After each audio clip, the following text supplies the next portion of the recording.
saludarlos nuevamente, muy buen día a todos, un gusto tenerlos aquí y poder compartir con ustedes ante esta situación de COVID, que espero que los esté tratando de la mejor manera. Tengo certeza de que si no hubiese ocurrido esto, ya nos hubiésemos encontrado con muchos de ustedes personalmente. Como les dijo Laura, trabajo hace más de 10 años, específicamente con temas de odorante, y quiero recalcar algo, sobre todo para romper el hielo, para que se sientan libres de preguntar en cualquier momento. Más de 10 años, de esos más de 10 años, trabajé en operaciones. Durante ese tiempo me tocó trabajar con derrames, me tocó reportar accidentes y me tocó ensuciarme con odorante, algunos ya conocen, que me echaran de un restaurante, que me echaran de un hotel por tener olor incorporado a mi persona, e inclusive hasta en algunos casos me han invitado a ir a otro lado de mi casa y volver después de un buen baño. Bueno, comencemos. Otra de las experiencias que me ha pasado y quiero transmitirles a ustedes, siéntanse libres de preguntar cualquier cosa. Me ha pasado de estar en un país vecino, estando específicamente en Chile, estaba trabajando en una presentación y vi que la gente me estaba mirando y pregunté por qué y me dijeron no entendemos tal palabra.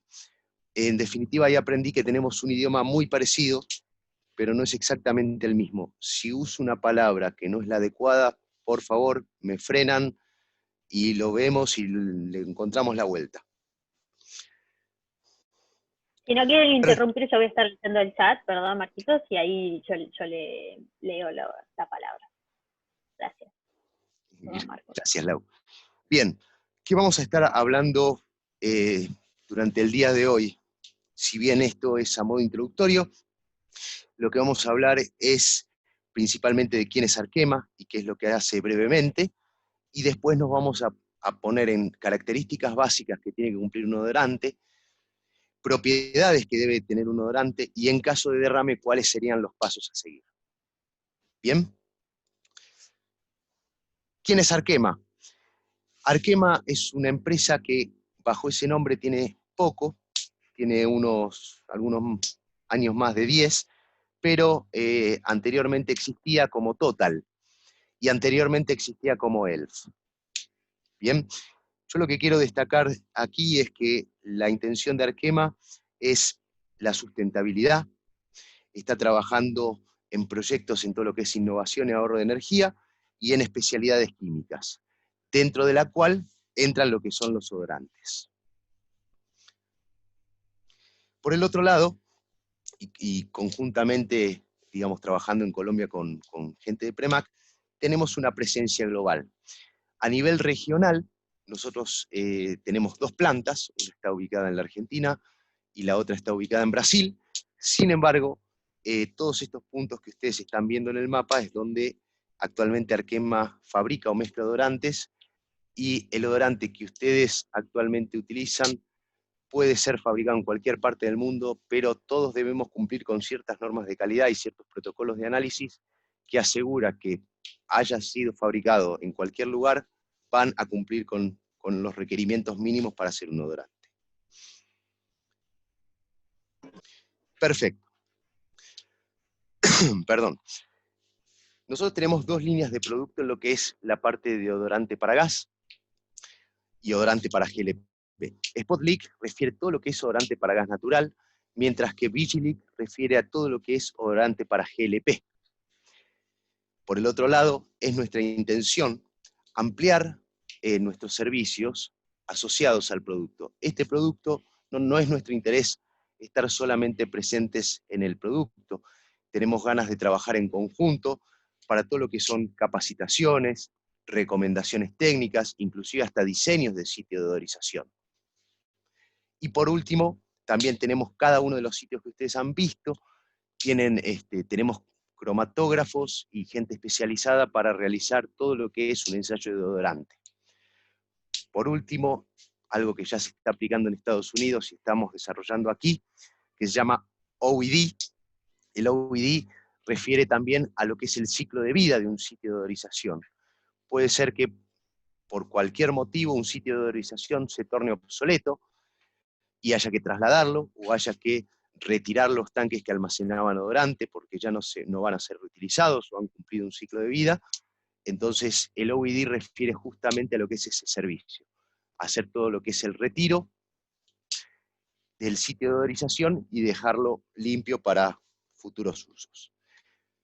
Por otro lado, no sé si ustedes están al tanto, entiendo que sí, nosotros tenemos desarrollados algunos embalajes, esos embalajes tienen ciertas aprobaciones y ciertos ensayos que los permiten viajar, no solamente viajar por el mundo cumpliendo las normas de transporte terrestre, marítimo y demás, sino que inclusive son parte del proceso de odorización. Estos equipos que ustedes están viendo en el círculo donde dice packaging, tienen conexiones para que justamente haya que evitar en la mayor medida posible el trasvase de odorante, que es donde empezamos a incluir riesgo en cualquier tipo de operación. Estos tienen válvulas para alimentar lo que es la bomba de inyección del odorante. ¿Alguna consulta hasta aquí? Bien. Vamos a hablar un poquito de las características de los odorantes específicamente. Existe una norma internacional, ustedes la tienen presentada allí, cuál es el número, que refiere a todas las características que debe cumplir un odorante.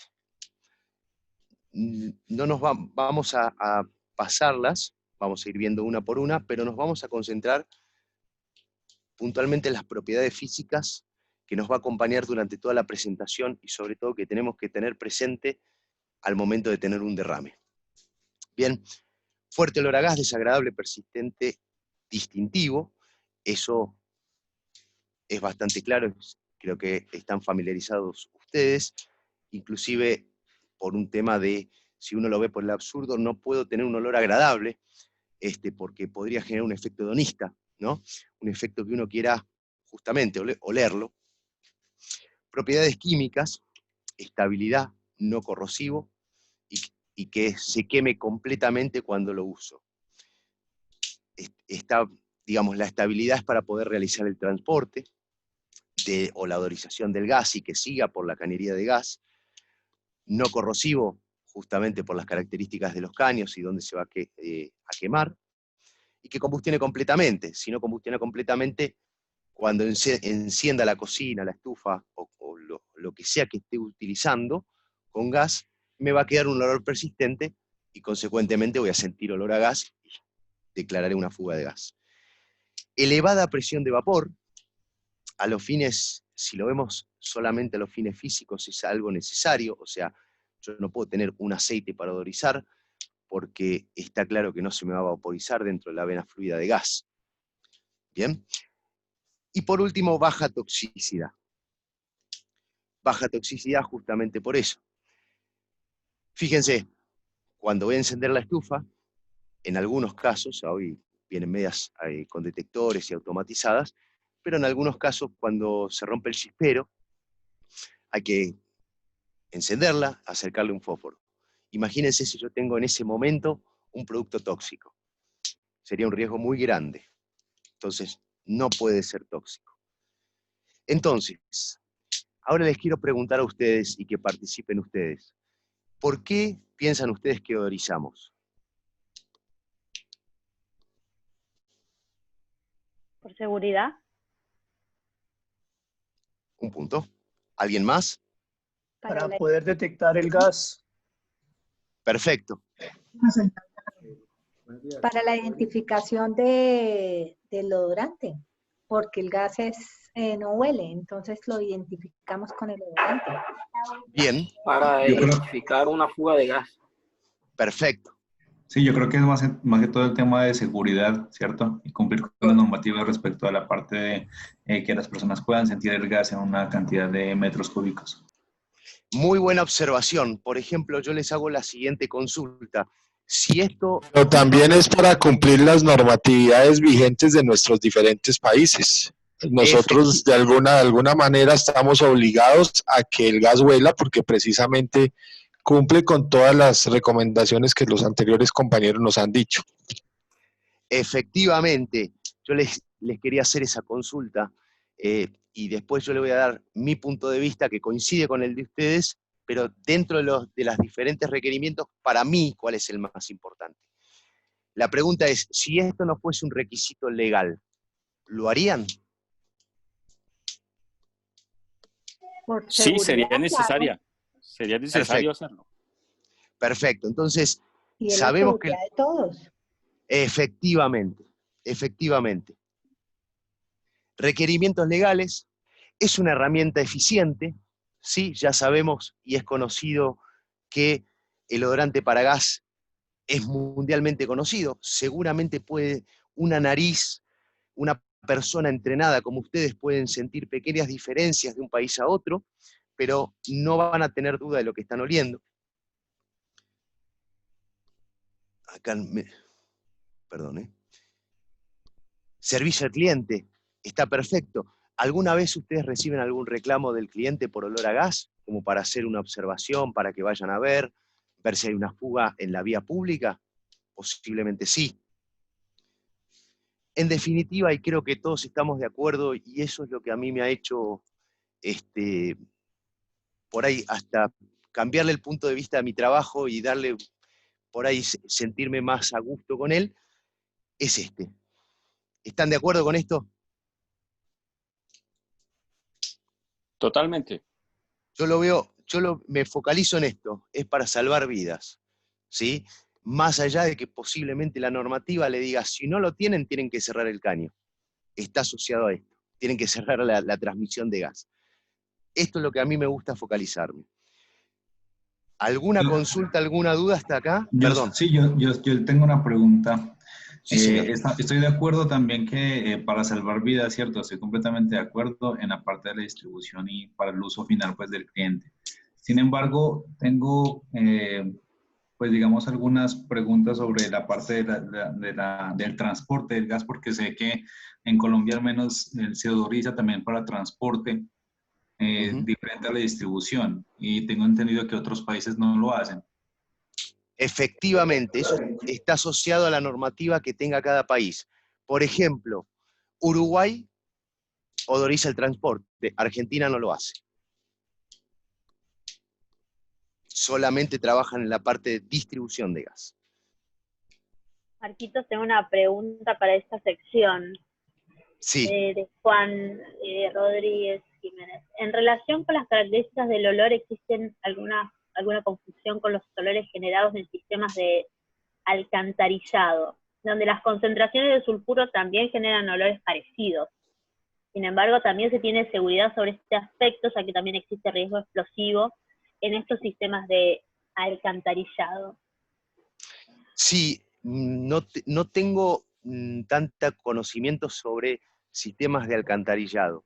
Normalmente las cosas que tienen muchísimo olor muy fuerte y penetrante, son derivados de azufre. Puede haber cierta familiaridad. Lo que ocurre es que no son moléculas normalmente que se obtienen por la descomposición aeróbica o anaeróbica de cualquier material orgánico.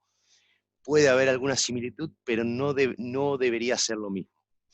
Es decir, lo que puede ocurrir muchas veces es que los que hoy estamos aquí, de alguna forma hemos estado familiarizados con el odorante y nos es más fácil identificarlo. Por ahí, para una persona, un usuario común, un olor en la vía pública, ellos no saben identificarlo bien y pueden recurrir a la distribuidora de gas para decirle hay olor a gas o hay olor. Ok. Acá Jesús tiene otra consulta que justo es el tema de la baja toxicidad. En bajas concentraciones no es tóxico, sin embargo en los puntos de inyección una fuga en el caso de metilmercaptano puede ser explosivo y tóxico. Bueno, después vas a tocar esos temas. Voy a tocar esos temas. Yo prefiero permanecer y desarrollar bien una filmina y nos juntamos las veces que sea necesario. Sí. El metilmercaptano puntualmente no se puede utilizar para la odorización del gas porque es tóxico. El metilmercaptano. El que se suele utilizar y solamente para el GLP es el etilmercaptano. ¿Bien? si ustedes me permiten, ¿cómo se mide la toxicidad de cualquier producto químico hoy? Mediante ciertos parámetros que se deben cumplir en el laboratorio. ¿Están de acuerdo conmigo? Yo les puedo dejar esta filmina para que ustedes la lean, si hay alguno que quiere profundizar un poco más, no hay problema, pero lo que hablan son métodos de medición. ¿Bien? Okay. Donde hablamos de las concentraciones y de las dosis. ¿Bien?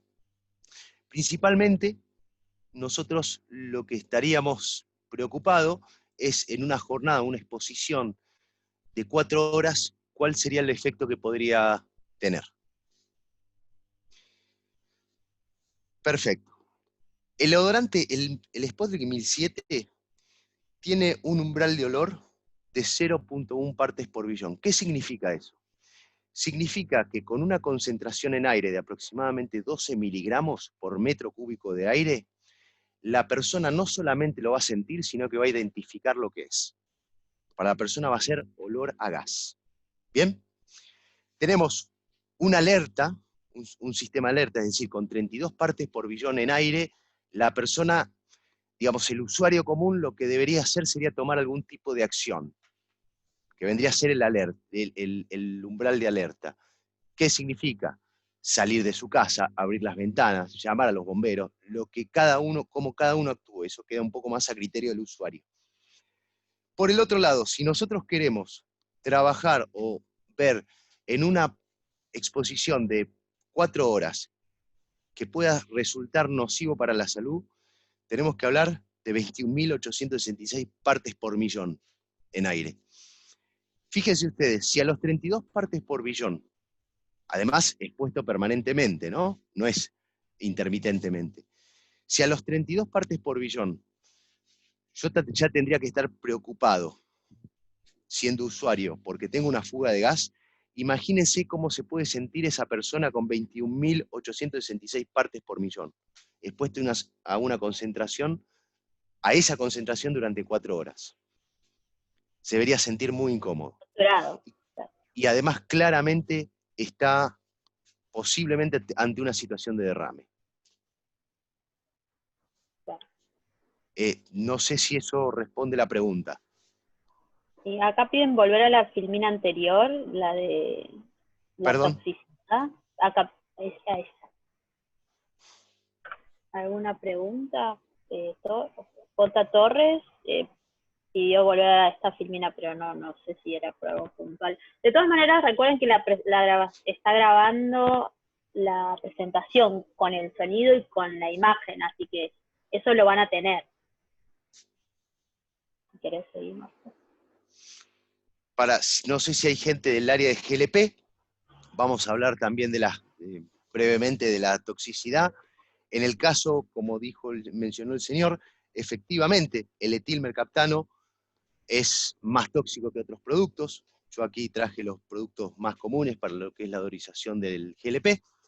El etilmercaptano, fíjense, tiene un umbral de detección más bajo, más elevada concentración, y también tiene un umbral de inhalación, un LC50, es decir, es nocivo para la salud con 4.420 partes por millón.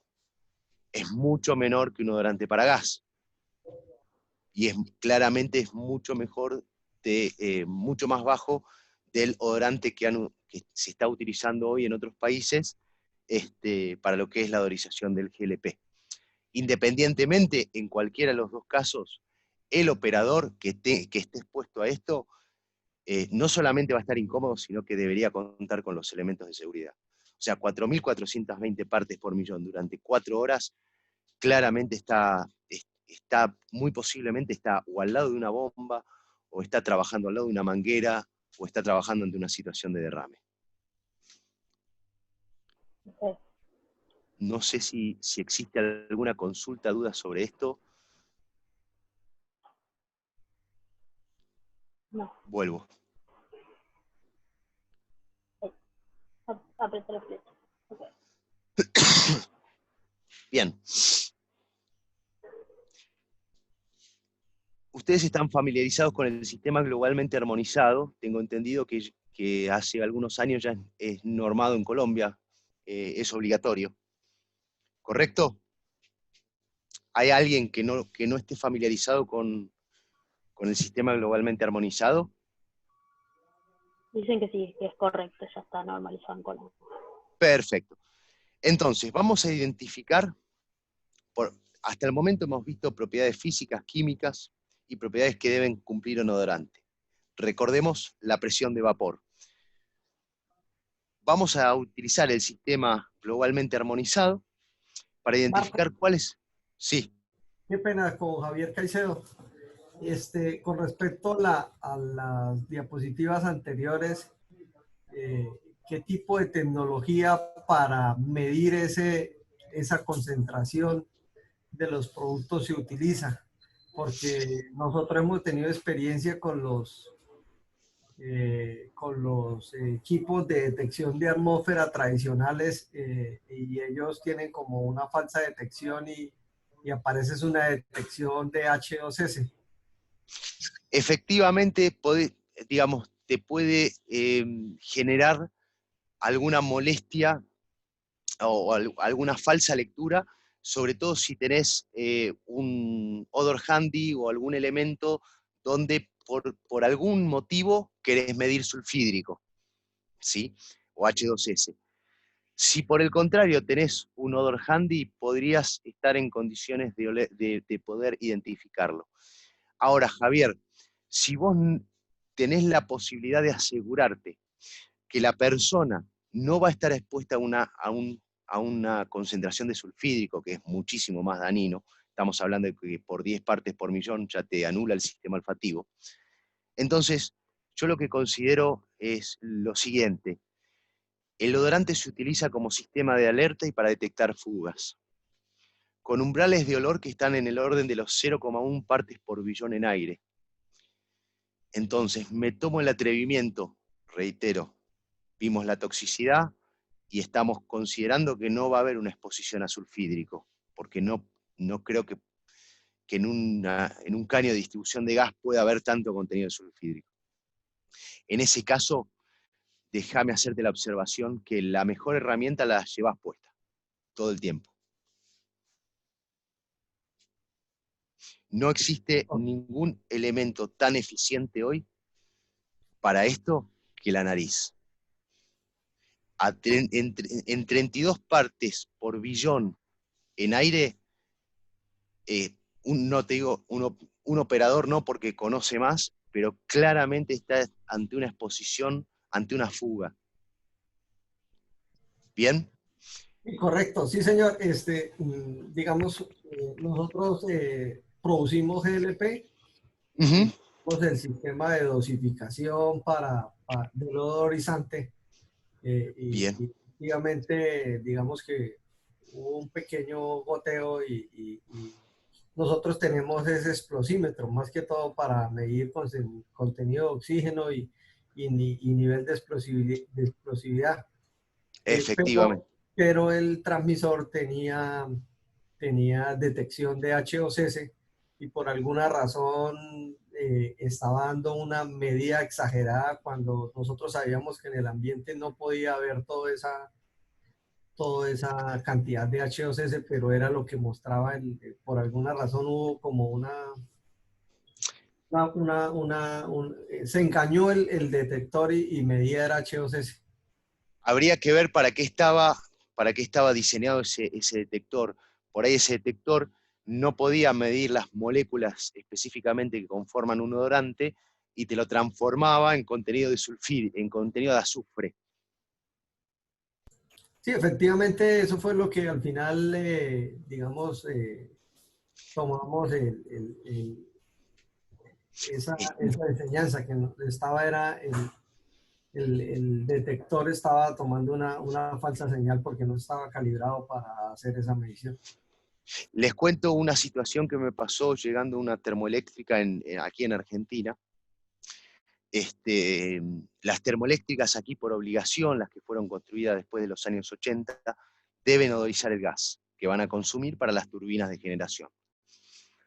Llego al sitio, me atiende el operador, vamos a realizar el trabajo, realizamos el trabajo, y cuando me estoy yendo, el operador me dice, no quiero usar la palabra, así que la voy a disminuir, pero qué feo olor que tiene esto.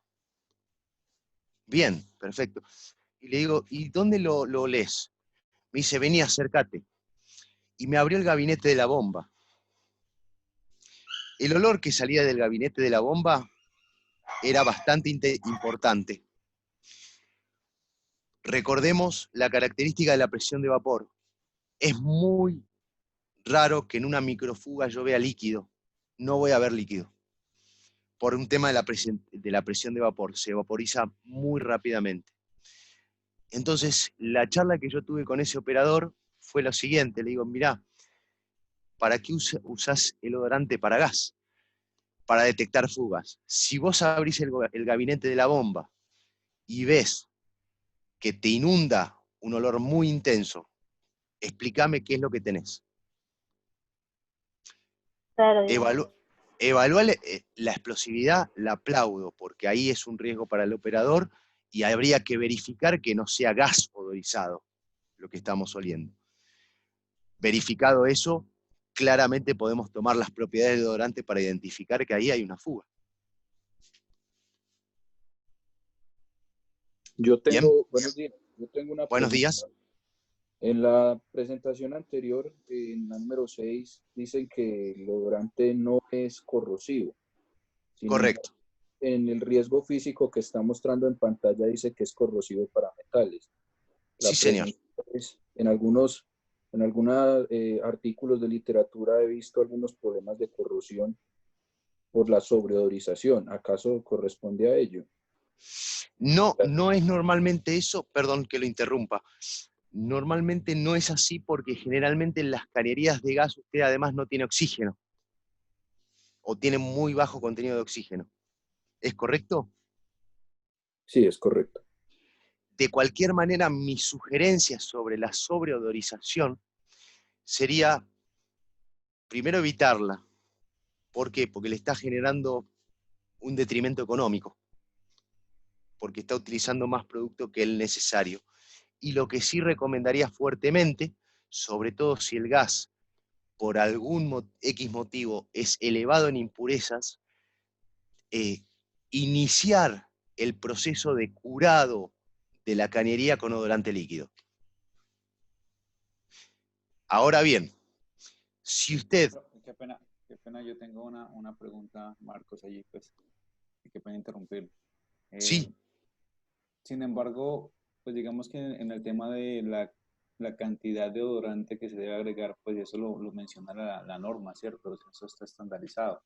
¿Hay alguna forma de decir que, o bueno, de proponer alguna disminución en esa cantidad de odorante? Miren, creo que la norma colombiana, ayúdenme si me equivoco, no sé cómo lo mide, pero creo que son 7 miligramos por metro cúbico de gas. ¿Es correcto? 8 miligramos por metro cúbico. 8 miligramos por metro de cúbico. 8 a 12. De 8 a 12. De 8 a 12. 8 para THT. Ajá. 9 para mercaptano. Y 12 para THT. Bien, perfecto. En 8 para mercaptanos ya están odorizando adecuadamente.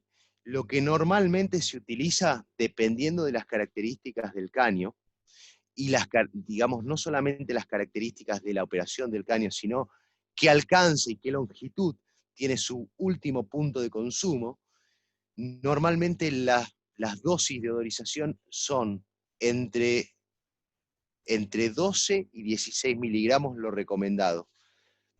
Lo más bajo que yo escuché, fueron 6 miligramos metro cúbico. Con eso estaban odorizando una ciudad. Y no tuvieron, gracias a Dios, inconveniente. Pero ese Ahora es para bien, mercaptano. Para mercaptano, eso para mercaptano. Para THT, 8 es muy bajo. Si es THT puro estamos hablando, 8 es muy bajo. Normalmente para lograr una odorización eficiente con THT van a tener que estar hablando entre 18 y 25 miligramos metro cúbico. porque tiene un umbral de olor mucho más bajo. Mucho más alto, perdón. El umbral de olor del THT está en el orden del 1 partes por billón, mientras que el de un 1007 o un mercaptano están hablando de 0.1 partes por billón. La norma pide 18. El mínimo para THT. Ajá, así es. Perfecto, perfecto. Y ustedes con 18 bajo la norma están bajos. E inclusive 25 no es una sobreodorización. Ustedes no van a tener condensación de odorante con esas concentraciones. ¿Me explico? Marco, muy buenos días. Qué pena interrumpo. Por ejemplo, en el caso para la distribución, la norma no nos exige de un tope, ¿sí? O sea, correcto. En este caso me dice lo mínimo es 8 y de ahí para arriba lo que quieras odorizar, pues lo pones. Correcto. Pero quisiera saber, en este caso, pues como es miligramos por metro cúbico, ¿cuál es ese tope que yo voy a mantener máximo para de pronto no tener inconvenientes con la salud de los usuarios? No va, como vos lo tenés diluido, vos lo tenés diluido en la vena fluida de gas, vos tendrías que estar, para alcanzar 21 partes por millón en aire, no saqué la cuenta, pero estás hablando de dosis que no vas a setear tu bomba, estás hablando de dosis de entre 50 y 100 miligramos metros cúbicos. No creo que nadie esté trabajando en esas dosis. Si lo están trabajando en esas dosis, me tomo la libertad de sacando que no tengan una degradación del odorante porque sea un gas contaminado, tengan aceite en la cañería en forma líquida o demás, económicamente no les va a convenir hacer esto, odorizar a 50. Los mínimos indicados por la norma colombiana no son mínimos elevados, refiriéndome con esto, que los pueden elevar un poco más, 12, 18 miligramos en un mercaptano, 25 miligramos en un THT, y todavía están lejos de lograr una sobreodorización. Yo tengo una pregunta al respecto, me disculpa la interrupción, pero tal vez lo importante es el punto de medición. ¿Dónde se debe medir que cumpla el requisito de, por ejemplo, 12, 18 miligramos por metro cúbico? Ese punto en la medición no será muy importante. Muy buena pregunta. El punto de medición, y acá me voy a referir a la norma argentina, que es con la que más familiarizado estoy. Nosotros obligatoriamente, a nosotros la ley no nos pide una concentración, sino que nos pide una evaluación de olor, un odorómetro, ¿sí? El odorómetro o una prueba de olor, o cumplirla, creo que aplica lo mismo en Colombia, de medir la normativa, normalmente usted lo va a hacer en la cola del caño, en el último usuario que tiene, para usted asegurarse el riesgo de que no va a tener riesgo ese usuario, que es el último. Y si esa persona, les reitero, nosotros tenemos que hacer pruebas de olor, ¿sí? A nosotros no lo exige la norma, y mezclas de explosividad. Si en ese punto ustedes están cumpliendo con la norma de los 7 miligramos metro cúbico, si entendí bien el número, y esa persona lo detecta el olor, 7 miligramos metro cúbico debería detectarlo, estarían cumpliendo la normativa. Ahora, 12, 18 miligramos es normalmente más próximo al punto de inyección. Pero también ahí está cómo está armada la red. Está asociado a cómo está armada la red. No sé si respondí su pregunta. Sí, me queda muy claro. Muchas gracias. Muchas gracias. En Colombia también se escogen los sitios críticos, es decir, las zonas alejadas de manera aleatoria, de una muestra que dé un nivel de confianza por encima del 95% que se exige para tomar esas muestras en los puntos más retirados. Yo quería aprovechar para preguntarle, nosotros aquí también podemos manejar el método fisiológico. Utilizamos el DETEX. Aquí en la empresa, en Valle del Cauca, Gases del Occidente, esa es nuestra forma de medir y hemos encontrado algo interesante, y es que nosotros estamos por el orden del punto 75 en porcentaje de volumen, y punto 8 más o menos, en eso nos estamos moviendo. Pero nosotros hacemos también, detrás de la medición, hacemos una validación con el odor handy, el método con el odor handy y encontramos a esas concentraciones ni siquiera de 6, encontramos de 3, de 3,5, de 4, pero el nivel de olor o la percepción de olor es bastante buena. Y también a nivel de unas valoraciones que estamos haciendo aquí en Colombia, hemos encontrado en Alemania que hay unas dosificaciones establecidas por norma del orden del 3 miligramos por metro cúbico. Entonces, llama la atención, digamos, también esa referencia respecto a los datos que normalmente se manejan, que es 8 o más para el caso de el mercaptano. Bien, si la norma, les voy a contar después una anécdota con el odor handy. Si la norma se los permite y la evaluación de olor, porque en definitiva lo que queremos lograr es que el último usuario que tenemos en nuestra red de distribución tenga una correcta odorización, una correcta identificación ante una posible fuga de gas, si lo permite la ley y con 3 miligramos las pruebas de olor están funcionando adecuadamente, ¿sí? Creo que las pruebas de olor las que hacemos todos son iguales, o sea, mezclamos un gas odorizado con aire, evaluamos a partir de qué concentración podemos sentirlo y el nivel de explosividad que tiene esa mezcla. ¿Estamos de acuerdo, no? ¿Hola? Sí, estamos de acuerdo. Okay. De hecho, nosotros lo hacemos con un equipo que se llama Detex. Claro. A través de ese equipo lo hacemos. Perfecto. Entonces, si nosotros al método, a la máquina, vamos, ¿sí? La llamamos odorómetro, ¿sí? Entonces, si le da el resultado correcto en la evaluación del olor y la norma le permite 3 miligramos, la verdad que es una eficiencia tremenda a nivel de odorización. Los datos de odorización que yo tengo, les reitero, los más bajos que alimentaba a una de las ciudades más importantes de Buenos Aires, que es La Plata, fueron 6 miligramos metro cúbico. Lo más bajo que alguna vez escuché, creo que la persona tampoco se arriesgó a ir un poquito más abajo.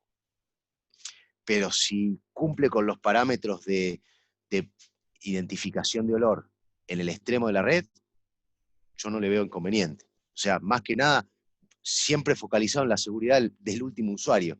Si el último usuario tiene olor, por el proceso de fading, el fading del odorante durante el transporte, el anterior tiene olor y a medida que me voy acercando al punto de inyección, más intensidad de olor va a tener. Efectivamente. ¿Sí? Bien. Bien, vamos a hablar de un poquito de los riesgos del odorante, los riesgos intrínsecos que tiene. Vamos a utilizar el sistema SGA. Cualquier equipo que ustedes reciban tiene que estar identificado de esta manera. Bien. Algo irritante, sensibilizante para las vías respiratorias sobre todo, expuesto a altas concentraciones. Tóxico para la vida acuática, esto es digamos, tomando los pictogramas que tiene el sistema SGA, el producto entraría dentro de esto, tóxico para la vida acuática, pero el riesgo más importante que tiene es el de inflamabilidad. Vamos a considerar permanentemente este riesgo. Y existe un riesgo adicional que tiene que no está dentro del SGA, que es este. ¿Bien? Y aquí yo quiero hacer una comparación y después si quieren les cuento una anécdota. Muchas veces, si nosotros tenemos un bidón de combustible para una motocicleta o algo, llevo 10 litros de combustible, y se me cae un poco, ningún vecino se va a alertar, ¿no? Si me ve alguien de la familia, si me ve alguien al lado, me va a decir, tenés cuidado que derramaste combustible, es inflamable, aguantá, todavía no enciendas la motocicleta, alejá cualquier fuente de ignición, en definitiva, lo que me está diciendo. Ahora, si hago lo mismo con un odorante, seguramente me va a llamar la atención el vecino de al lado, de enfrente, y demás cosas. Entonces, es un riesgo que tenemos que considerar que lo vamos a tener. el intenso olor. ¿Bien? Recién les comentaba a ustedes que el umbral de detección, o sea, el umbral a partir del cual el 95% de las personas que no tienen anosmia pueden detectar que es un odorante para gas, o sea, o una fuga de gas, estamos hablando para un mercaptano en 12 miligramos metro cúbico. ¿Bien? Sí, Marquitos, hay una persona que había preguntado antes cuánto era la cantidad de un ppm, o sea, el 1 gramo por millón, lo que explicabas antes. Yo le dije que le ibas a mostrar las curvas. ¿Cuánto era en cantidad, digamos? Bueno, en cantidad son cantidades menores a una gota, entonces si me lo deja trasladar a volumen, le pido un tiempo que me deje el correo, yo se lo traslado a volumen y le digo qué volumen sería para identificar, pero específicamente, perdón, específicamente con 0,12 miligramos en una mezcla de aire ya tendríamos lo que se llama un nivel 2, un nivel de alerta, o sea, la persona común, la que es usuaria del gas, lo que va a identificar allí es, mirá, acá hay una fuga de gas, tenemos que tomar alguna acción. Es una gotita muy mínima. No, sí, es una gota muy chica. Si quiere, le pido un tiempo y yo se la traduzco a volumen, pero no en este momento, si no lo toma mal. Marco, ¿me escuchas? Sí, señor. Hola, Marco, ¿cómo estás? Edwin Hernández de Sentia, ¿cómo te va? Hola, Edwin, ¿cómo estás? Muy bien, mira, con relación a una consulta que hizo uno de los participantes que personalmente a nosotros nos ocurrió en el comisionado, es bien importante no solamente la ubicación del punto de medición, que es el que te va a terminar gobernando la dosificación y asegurándole la calidad al cliente.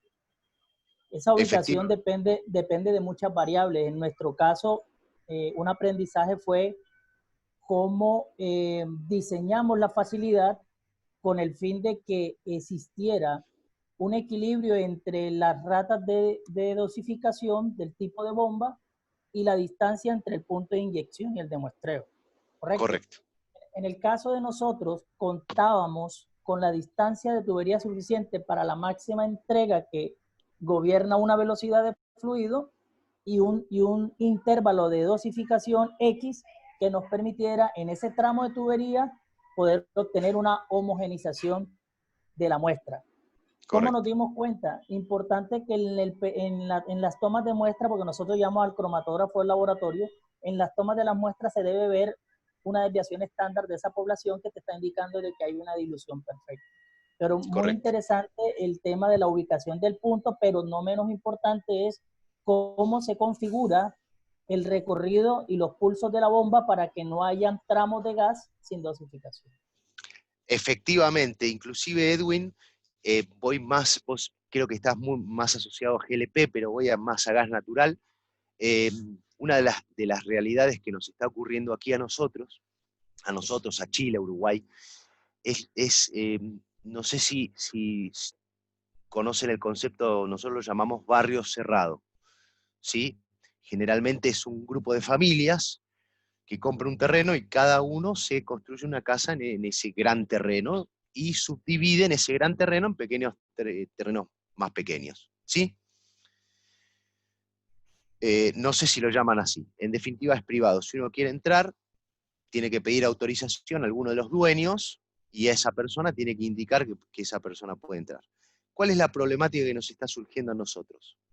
La problemática que nos está surgiendo es la relación que nosotros tenemos entre invierno y verano.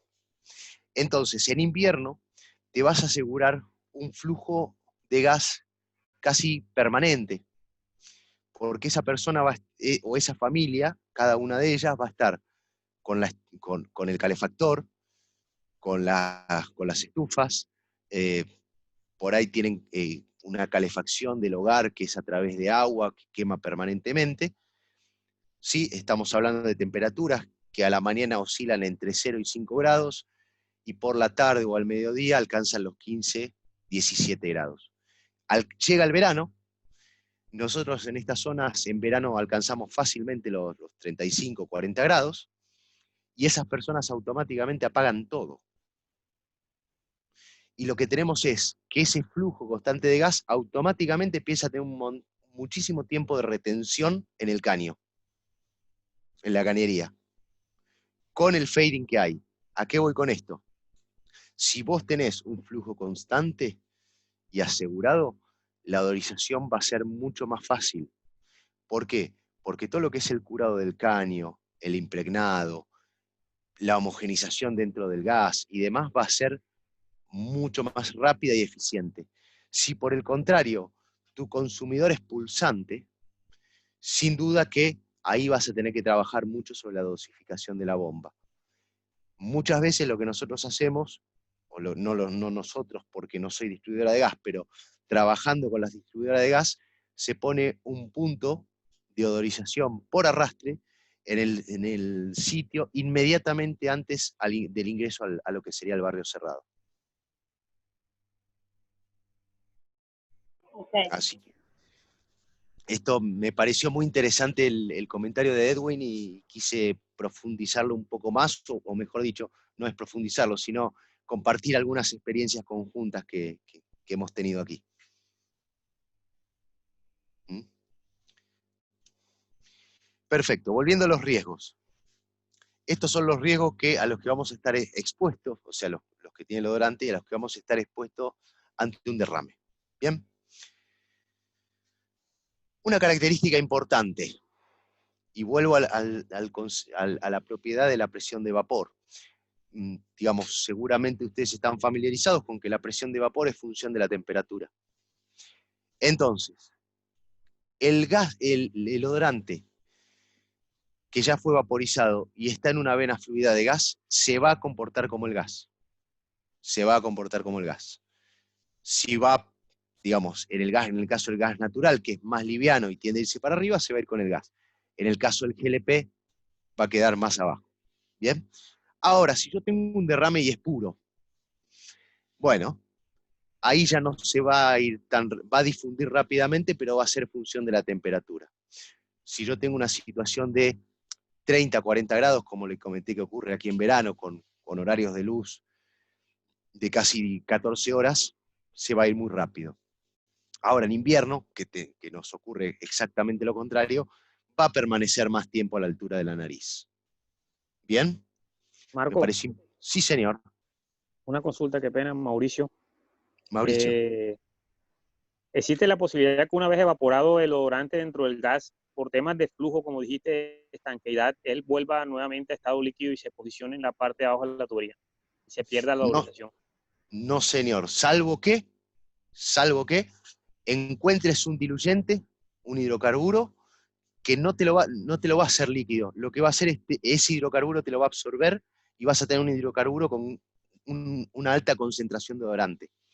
Por ejemplo, a nosotros nos pasó acá en Argentina.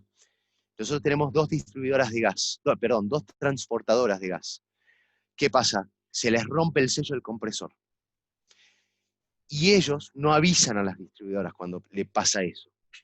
Entonces envían una gran cantidad de aceite conjuntamente con el gas. ¿Sí?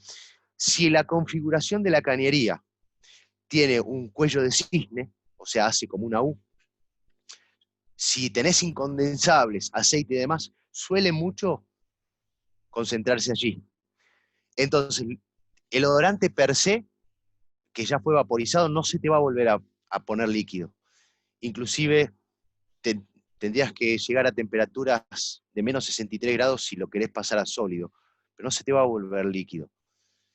Pero lo que va a hacer es, si tenés hidrocarburos, se te va a diluir. Mauricio, ¿te respondí?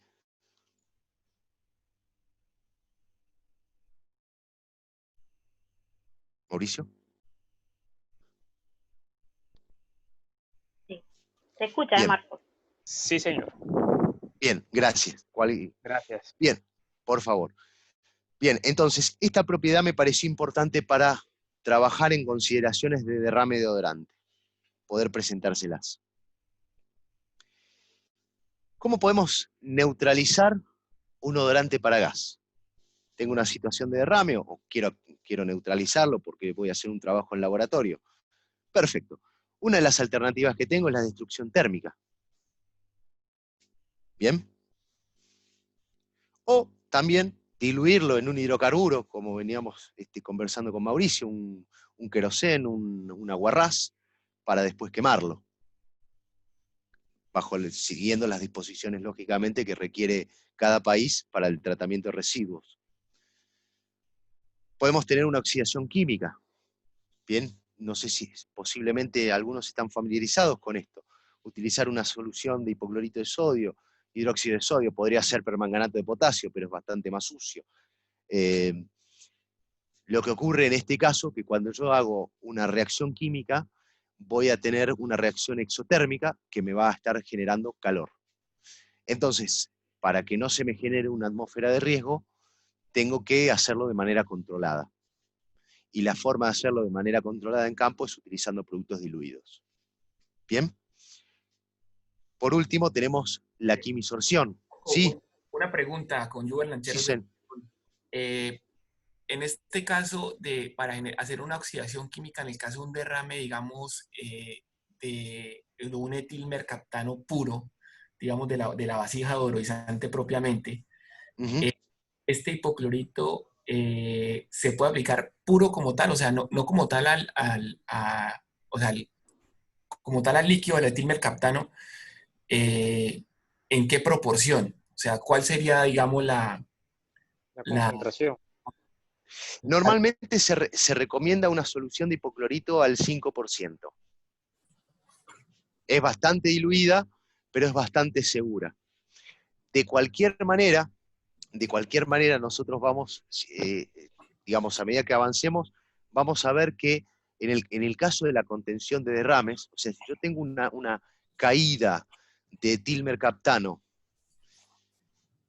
en una situación que me está cayendo del tanque y estoy viendo el líquido que está escurriendo, o sea, esto es muy personal, lo quiero aclarar, es lo que yo llamaría un derrame grande, si cada empresa lo clasifica de diferentes maneras.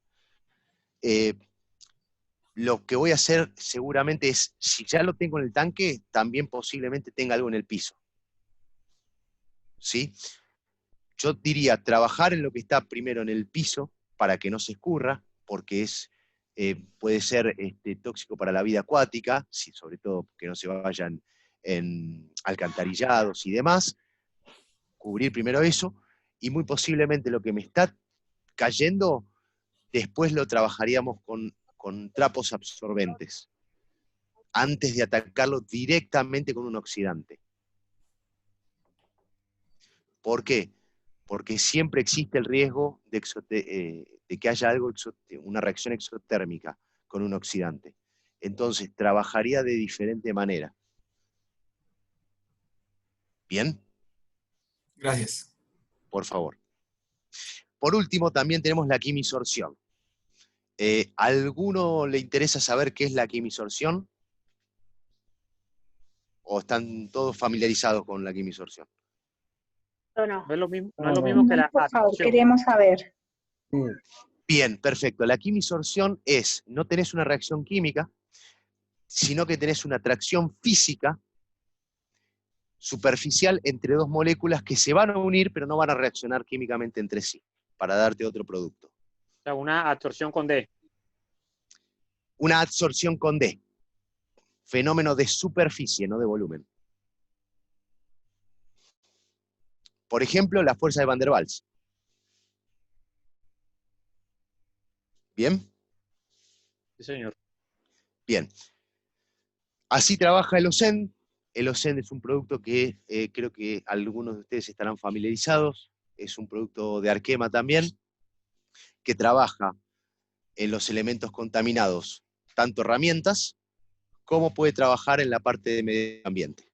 Si quieren, después podemos profundizar un poco más en el tema de OSEN. Me gustaría atacar la parte de derrame. Les hago una pregunta y necesitaría que me corrijan si alguno ha tenido otra experiencia. A nosotros, nuestras experiencias en situaciones de derrame siempre se han dado durante una operación, nunca con el sistema funcionando pero estable. ¿Alguno ha tenido otra experiencia?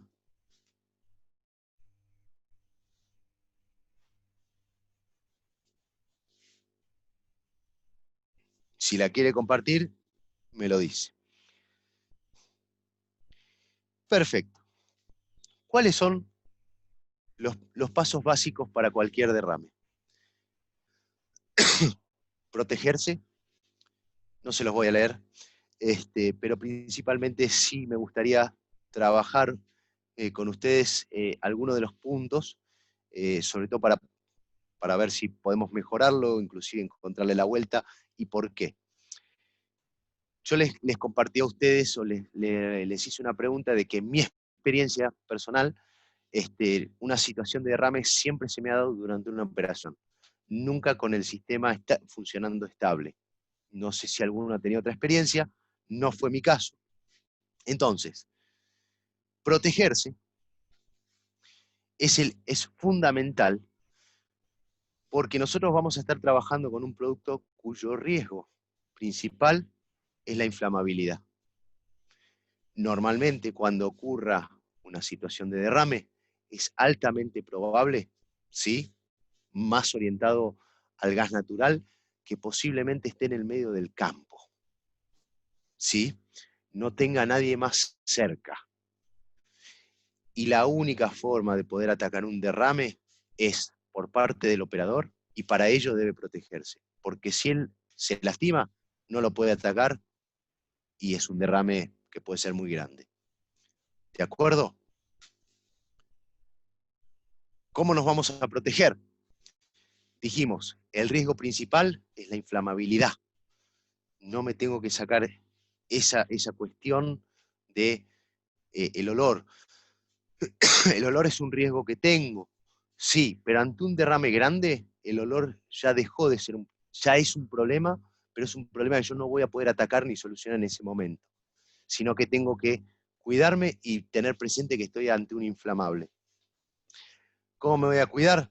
Si es un derrame pequeño, un derrame que se controla rápido, con elementos, sobre todo ropa ignífuga o ropa retardante a la llama, guantes de acrilonitrilo, zapatos de seguridad con puntera de hierro que puede tener suela resistente a los químicos. Si el derrame es más importante, sugeriría utilizar un Tyvek o un traje químico, ¿sí? Ustedes ven que claramente es que está, el de la figura es un traje químico, porque es el amarillo, no es el blanco. ¿Bien? Perfecto. Logré protegerme, tengo los elementos de protección personal, tengo que detener el derrame. Tengo que detener la fuente que me está generando el derrame de ese líquido inflamable, que además tiene la particularidad de que tiene un olor muy intenso y que posiblemente mi vecino ya se está sintiendo incómodo. Concluida la fuente de derrame, y aquí vamos a lo que hablamos recién del etilmercaptano, me quedó una mancha en el piso, me quedó una mancha en el tanque. ¿Qué es lo que voy a hacer? Voy a intentar confinarlo. ¿Sí? No quiero que se me vaya un drenaje, no quisiera que se me vaya la tierra, no quisiera ese tipo de cosas que posiblemente me van a generar una potencial remediación ambiental exigida por el Estado y que además es carísimo. ¿Sí? Y además porque lo quiero recolectar. ¿Bien? Entonces, lo voy a confinar. Nosotros a eso que ustedes están viendo en pantalla lo llamamos chorizos absorbentes. ¿Sí? Es una forma, son las vainas esas que se absorben. Y luego, ya lo contuve, lo confiné, tengo que empezar a juntar el líquido que me está quedando en el piso. ¿Por qué además lo quiero juntar? Porque hablamos que la presión de vapor es muy elevada, entonces, digamos, otra de las cosas que quiero hacer es no seguir favoreciendo la evaporación del producto, si lo tengo en estado líquido en el piso. ¿Bien? Absorbentes, hay muchísimos hoy disponibles. Nosotros puntualmente utilizamos absorbentes neutros y no recomendamos usar arena. Creo que ya nadie la utiliza, la arena, para este tipo de trabajos. Perfecto.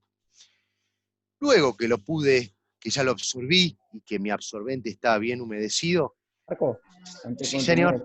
¿Qué absorbente recomiendas tú utilizar? Nosotros utilizamos absorbente neutro, vermiculita, ese tipo de absorbentes neutros que tienen una capacidad de absorción siempre tomado en base a agua hasta el 110% de su peso. Además tiene otras características que han reemplazado a la arena, que es puntualmente el hecho del peso. El peso de este absorbente es muy liviano, es muy fácil de trasladar, y con la capacidad de absorción que tiene, se desempeña muy bien. La arena normalmente absorbe muy poco, necesito mucha arena, cuando la tengo mojada es algo pesado, y demás cosas. Marco, qué pena, yo tengo una preguntita que se me pasó ahorita en el punto pasado, es... ¿Cómo no? ¿Qué material? Nosotros en algún momento sí tuvimos un problema con un goteo, digamos, por una falla en uno de los empaques. Este empaque era de Aipalon. Creemos que fue asociado por un tema de gradación química con respecto a la temperatura. Acá donde trabajamos la temperatura es bastante alta todo el año. ¿Qué material ofrece la mejor resistencia química para ese etilmercaptano? Porque digamos que en cuanto a compatibilidad química, este producto es bien complejo con respecto a la temperatura. Entonces, ¿cuáles son los materiales idóneos o más acertados que nos den una buena compatibilidad química para ese tipo de odorizantes? Mira, se utiliza el polietileno, podés utilizar PTFE, ¿sí? Que es un fluorocarbono, pero no es un refrigerante. Déjame recordar cuál era el nombre completo. Bueno, te debo el nombre completo, no me lo acuerdo. ¿Perdón? Oclansor. No conozco porque son nombres registrados, son marcas lo que ustedes me están transmitiendo. El Oclansor es parecido como a la Serrín, pero es amigable con el medio ambiente. Ah, como absorbente me está hablando. Sí, ese sí, lo conozco ahora que me lo describió. Digo, no, pero los materiales compatibles para sellos y empaquetaduras. Teflon, ahí está. Teflón. Es base teflón, que es una marca teflón, lógicamente. Sí. Tienen el Rilsan es compatible, es otra marca. Y hay otra marca de DuPont que no me sale el nombre en este momento. Me lo agendo. El Vitón. El Vitón, gracias. O sea, entre el Vitón y el teflón sería una muy buena opción. La única diferencia es que uno tiene más resistencia mecánica, pero en cuanto a compatibilidad química sería una buena opción cualquiera de dos materiales, ¿verdad? Sí, señor. Por ejemplo, nosotros para unir bridas, cuando se va a mover, que nosotros tenemos que mover productos puros, utilizamos mucho el teflón.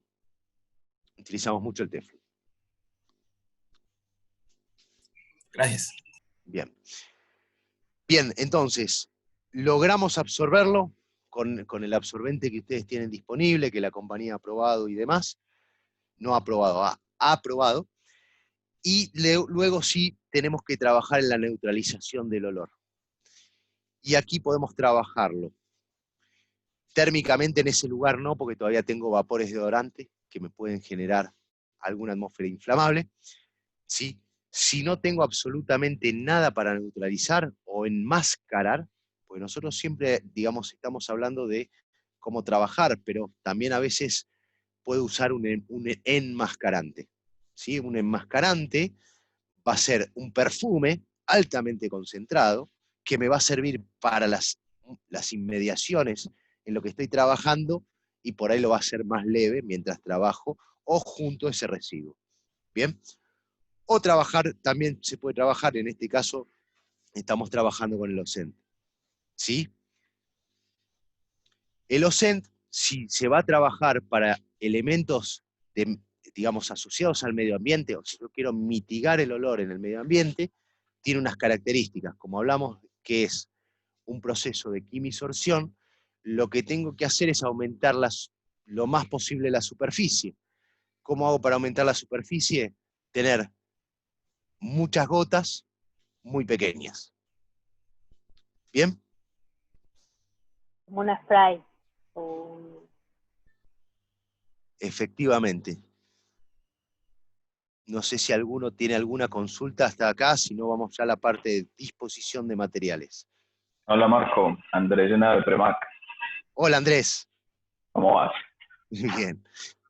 Marco, pregunta, es que veo que ahí tenés en los elementos de protección personal un equipo de autocontenido. Nosotros hemos tenido una discrepancia acá en los servicios de trasvase, porque la ficha técnica hace mención, pero nosotros lo entendemos que el autocontenido no es para el tema del derrame, sino para un tema de que haya ya un caso de incendio.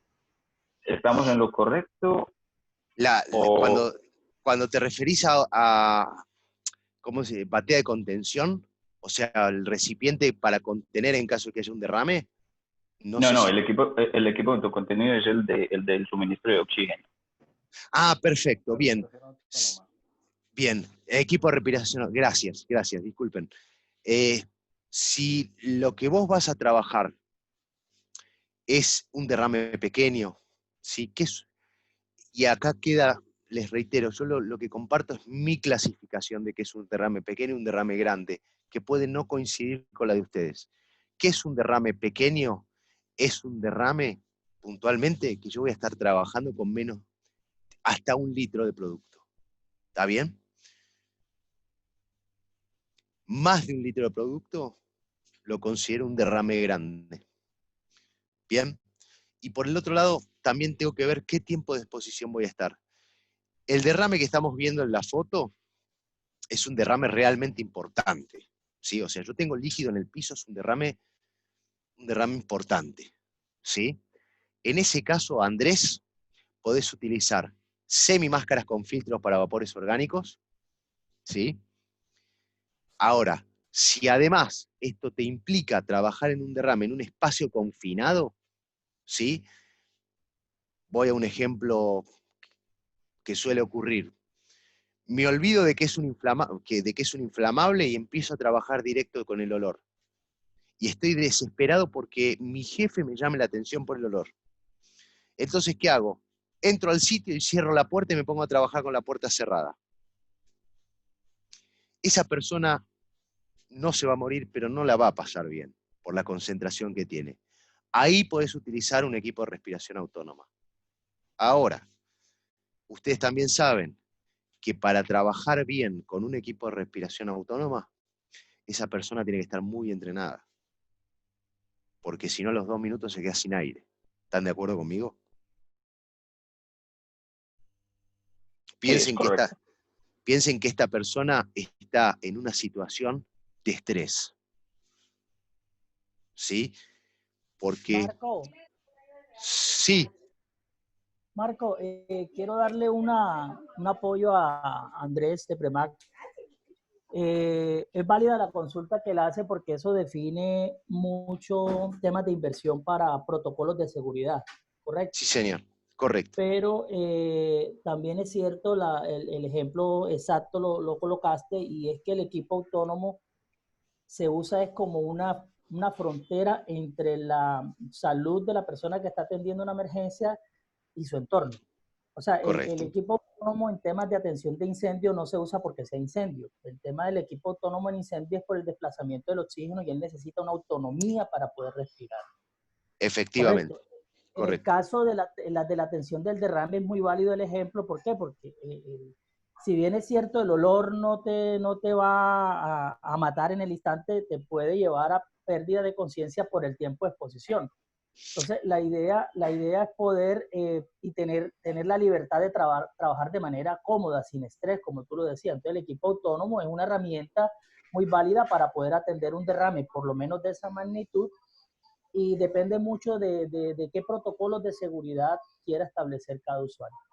Efectivamente. Coincido con ello. Desde nuestro punto de vista y nuestra experiencia, ante una situación de derrame, nosotros usamos la semimáscara. Nos da mucha más libertad de movimiento, nos permite actuar en el derrame para los derrames que nosotros estamos considerando, ¿sí? Considerando los máximos derrames que hemos tenido están en el orden del 1 litro, 2 litros, y hacemos simulacros anuales, lo tenemos que hacer porque lo queremos hacer, y porque además acá la ley nos lo exige, de trabajar con derrames por ahí hasta 5 litros. Pero nunca nos ha pasado la situación de no poder estar en una situación de muy alta concentración y encerrados. Si vos tenés acceso al aire, para mí con la semimáscara alcanza. Pero les reitero, también eso está muy asociado al protocolo que siga o considere cada empresa en su matriz de riesgo. Marcos, te agradezco mucho. Por favor, un gusto. Bien, hemos trabajado ya, fijémonos los pasos. Se protegió el operador que está ante una situación de derrame, hemos cortado la fuente, hemos confinado el derrame, le hemos tirado absorbente, estamos trabajando con el medio ambiente, por más que mi vecino está muy enojado conmigo en ese momento, posiblemente. Y por último tenemos que recolectar todo ello. Bien, entonces utilizamos el absorbente, vamos a utilizar, en este caso, en la foto se ve una pequeña pala, pero lo que quiero destacar en esto es puntualmente que vamos a utilizar elementos antichispa, ¿sí? Y ahí quiero, y vuelvo a hacer foco, nosotros tenemos un derrame de 1, 2, 5, 10 litros. Para esos volúmenes de derrame, el olor ya lo tengo. Ya lo tengo. Estará un área de comunicación de la empresa que estará trabajando con las autoridades, con la población y demás, explicándole cuál es la fuente de olor. Pero yo me tengo que cuidar de la inflamabilidad del producto. Yo, operador que estoy en el sitio, me tengo que cuidar de la inflamabilidad del producto. ¿Sí? Voy a juntarlo con elementos antichispa, voy a utilizar una bolsa de polietileno gruesa. No, fíjense que es un material compatible, el polietileno. Voy a ir juntando el absorbente y lo voy a poner adentro de la bolsa para una disposición final. Otras cosas que puedo hacer adicionalmente a esto para mitigar, normalmente me va a quedar una mancha en el piso por un tema de humedad, por la porosidad del piso y demás cosas. Ahí puedo usar el oxidante, trabajar con una solución de hipoclorito al 5%, rociar donde me quedó la mancha de humedad, y si se me volvió a formar un líquido, volver a absorberlo y volver a juntarlo. ¿Bien? Ese recipiente donde quiero tirar el residuo, idealmente que sea hermético. ¿Por qué? Para que no siga molestando al vecino. Para que cuando se haga el traslado del residuo tampoco moleste a los lugares por donde va a ir pasando la unidad de traslado de residuos. ¿Bien? ¿Alguna consulta hasta acá?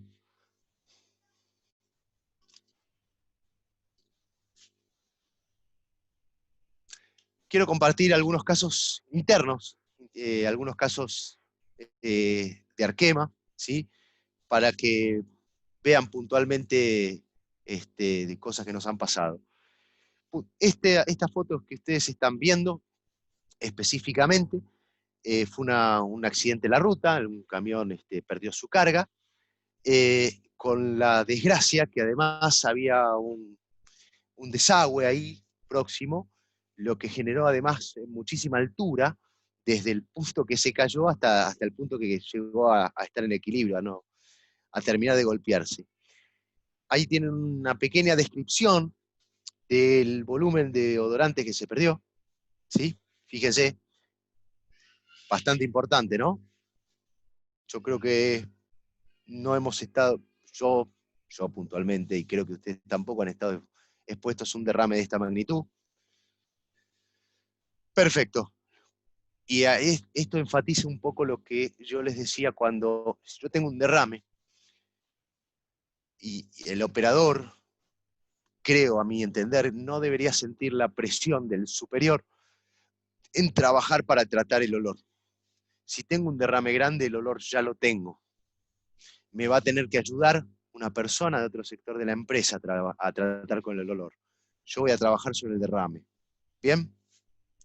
En definitiva, acá se trabajó con las autoridades, ¿sí? Una ciudad como Sao Paulo, una vena neurálgica de tránsito, 6 horas cerradas hasta poder volverse a abrir.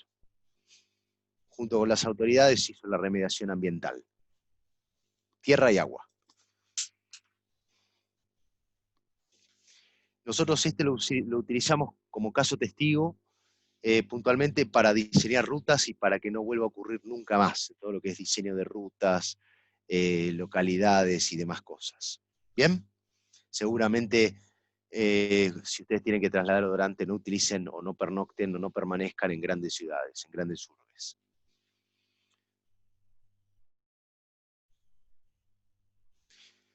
Bueno, me adelanté un poco.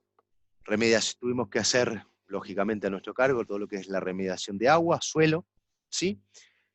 Y las autopistas de Sao Paulo cerradas por 6 horas, nada más ni nada menos.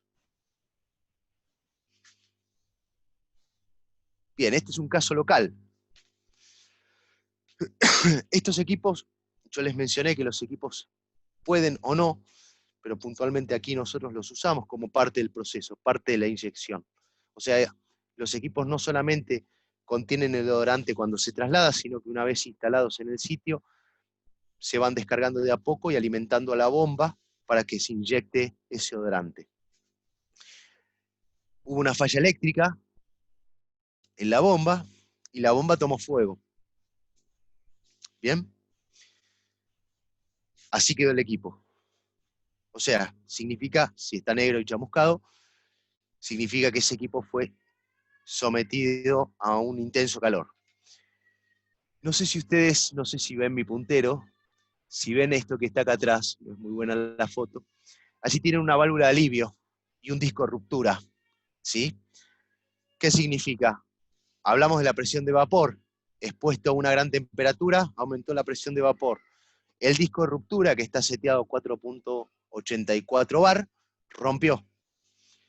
Al romper, le permitió abrir la válvula de seguridad y ese exceso de presión fue venteado. Controlado el fuego, disminuida la temperatura, la presión de vapor vuelve a bajar y automáticamente la válvula de seguridad cierra. Claramente a este equipo, independientemente, hay que cambiarle todos los sellos, ¿no? Previo a hacer cualquier actividad, por el intenso calor al que estuvo sometido. Bien, esta sería la presentación por hoy. No sé si tiene alguna consulta, alguna pregunta, alguna duda. Marcos, yo anoté en el transcurso de la charla 3 o 4 preguntas. Dale. Ya la habrás contestado. Exactamente. ¿La nariz puede acostumbrarse al olor del odorante luego de un tiempo de exposición, logrando que la fuga pase desapercibida? Sí, no para casos de mucha concentración, pero sí existe lo que se llama la fatiga olfativa. ¿Qué significa? Significa que normalmente para un mercaptano o para un etilmercaptano o para un THT incluso, si estamos expuestos a una concentración muy, muy intensa, pueda generarle fatiga y necesita salir a reposo. De cualquier manera, esto suele ocurrir rápidamente con concentraciones constantes, ¿sí? Porque nuestra nariz está preparada para evaluar cambios de concentración, no concentraciones constantes. Es decir, y esto lo hago como un ejemplo, yo tengo perro en mi casa. Viene mi hermana a visitarme y me dice, es insoportable el olor a perro que hay en tu casa. Yo no lo siento. Porque me acostumbré y porque estoy siempre expuesto a esa concentración de ese olor. ¿Me explico? Entonces, si yo llego a un lugar donde tengo odorante y tengo una concentración permanente de odorante y no hay mucha circulación de aire, puede generarme aproximadamente en 15 minutos un acostumbramiento. ¿Cómo hago para salir de ese acostumbramiento? Tengo que salir a tomar aire fresco. Unos 10 minutos, 15 minutos. Bien. Otra pregunta. La sobreodorización genera problemas de corrosión, que yo creo que ya lo La sobreodorización, nosotros tenemos una experiencia en sobreodorización, y la sobreodorización, más que generarte un problema de corrosión, te va a generar un problema de reclamos muy grande, porque vas a empezar a detectar microfugas que antes no detectabas. Por lo menos en un sistema de transmisión bastante viejo como es el de Argentina. Hago esa aclaración. A nosotros, yo tenía un cliente que se le rompió, o sea, tenía un odor handy y me llama y me dice, no tengo nada, no registro nada de mercaptano. Así durante 2-3 días le dije, mañana te llevo nuevo producto y te retiro el viejo, así le hago análisis. Bueno, cuando llegó el momento de confirmar esa operación me dijo, no vengas. Me enteré que estaba el odor handy y no me estaba funcionando. Empecé a recibir reclamos de la red.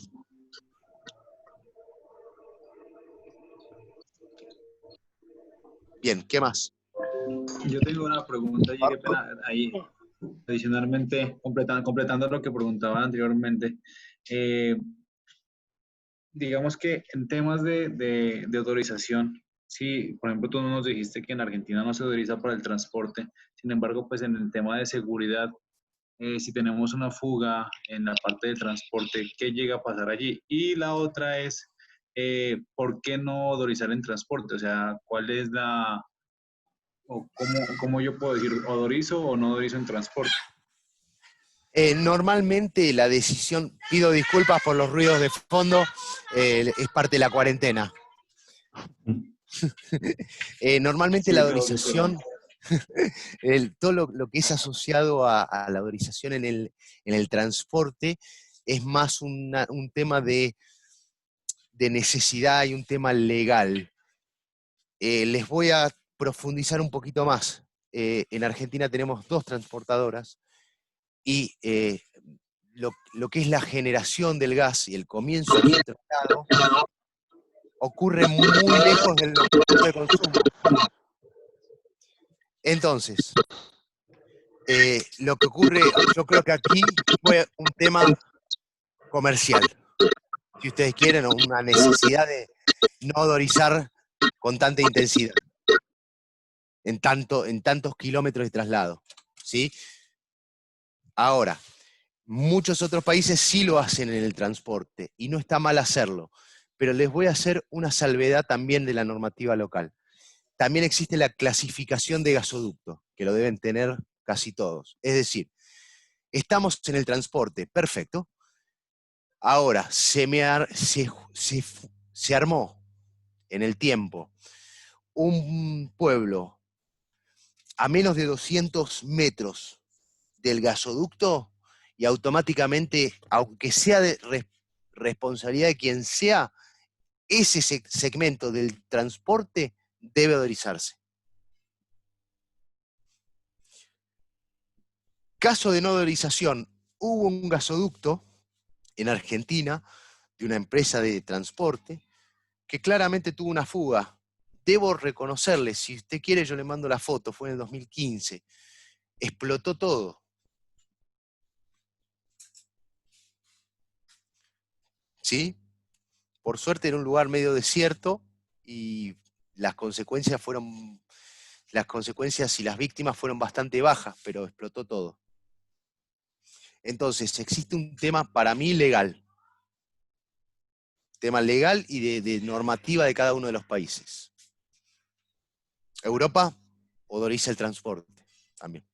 Marcos, Maxi te habla. Pregunta Eduardo Cordero si el odorante puede producir cáncer a largo plazo. No tengo registrado que el odorante genere cáncer a largo plazo.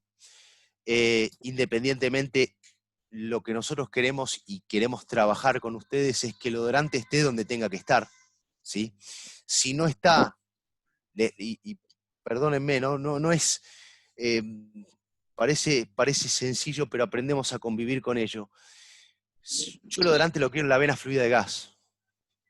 Si el odorante, abro el gabinete de la bomba, como me pasaba con este usuario, y me dice, mirá el olor que tengo, claramente existe un problema de fuga de gas, porque para eso usamos el odorante. El odorante está haciendo su función. Ahora, Si usted me indica cuál es el deodorante para gas más tóxico de los que están aprobados por norma, o que tienen el LC50 o LD50, no me acuerdo, más bajo, es el etilmercaptano, que se utiliza para GLP. Solamente está para GLP. Buenos días. Te habla Jason Castrillón de la empresa Turgas. ¿Qué tal? Marco, yo quería hacerte una pregunta un poco global y concreta respecto a dos temas importantes que tú mencionaste. Uno es el tema de la concentración que se maneja en diferente, valor para la regulación de cada país, y el otro que va asociado a la industria que ustedes ahorita están manejando, que es el tema de la instrumentación para odorizar. ¿Por qué te hago la pregunta? Porque nosotros vemos la norma técnica colombiana y vemos que es muy amplia. Nos dan unos valores, pero para ciertos compuestos como tal, que es el THT y el metilmercaptano. Pero correcto. Si no me equivoco, el 1007 tiene dos compuestos azufrados diferentes. Sí, señor. No va más a detalle con la norma. Lo que estipula es que el usuario final pueda detectarlo de manera olfativa, que es lo que tú nos has venido recalcando. Correcto. Entonces, la pregunta va asociada a lo siguiente, y es, ustedes, teniendo en cuenta, digamos, esta amplia gama de concentraciones, los sistemas que están desarrollando para odorizar se basan en sistemas de inyección electrónica, o también pueden hacerlo de manera neumática con diferenciales de presión que son más baratos y que también son utilizados, digamos, en Inglaterra por tuberías muy grandes. Nosotros no trabajamos en lo que es diseño y fabricación de bombas. Trabajamos en lo que es la parte de pura y exclusivamente la parte de la odorización del gas per se con el químico, concentraciones y demás. Sin embargo, los sistemas que yo conozco se utilizan los sistemas de inyección, ¿sí? Que normalmente son bombas neumáticas. También existen eléctricas, también he visto sistemas eléctricos, pero los que conozco y son más comunes en nuestra región son las neumáticas. Y si la concentración o el flujo de gas implica una elevada concentración de odorante, porque va a alimentar una ciudad grande o lo que fuera, posiblemente se recomienda un sistema de inyección. Un sistema de bypass, no sé si estoy dirigiendo bien la pregunta, cualquier cosa me interrumpe. Lo que me estás diciendo es lo que quería preguntarte, hermano. Un sistema de bypass se utiliza generalmente para consumos mucho menores.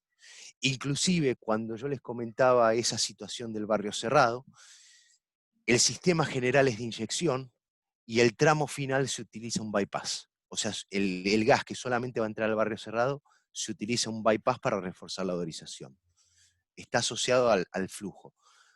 En nuestra experiencia, normalmente los equipos de inyección son bastante más eficientes porque tiene diferentes formas de regularlo. La cantidad de pulsos por minuto, que te mida el flujo y te inyecte en base al caudal de gas que está pasando y demás. Sin embargo, para ciertos caudales no se justifica un gasto como un odorizador de inyección. Y ahí hay que ir al bypass, al arrastre. Si el consumo es muy pequeño, o sea, voy a un caso específico. En Canadá querían odorizar gas en un pueblo, querían odorizarlo y el pueblo estaba 21 kilómetros más abajo. Ahora, en el medio había una granja. O sea, había que odorizarle el gas a un solo usuario, una sola familia. Ahí se utilizó un odorizador de mecha. Okay. Marco, perdón que te interrumpa, Marco, tengo algunas otras preguntas. De Castel te pregunta, ¿qué recomendaciones das según su experiencia para los casos de sobreodorización con el fin de minimizar el tiempo de exposición del olor ante la comunidad, aparte de controlar la aplicación de odorante? Bueno, si es un odorizador de inyección, la tasa o el ratio de dosificación se puede bajar enseguida. Si es en el caso de un odorizador de arrastre, como la regulación es a través de válvula de aguja, desafortunadamente el que funciona como PLC es el operador. Entonces, se sugiere mover mínimamente para disminuir la odorización en lo que es el odorizador de arrastre, pero siempre va a haber que evaluar, eso nos lo exige el odorizador por bypass, cuál es el flujo de gas que se está manejando.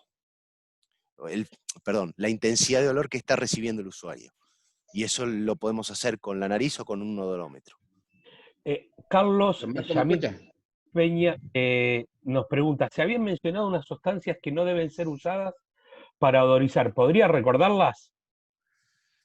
El metilmercaptano surgió durante la charla, que seguramente fue un error involuntario.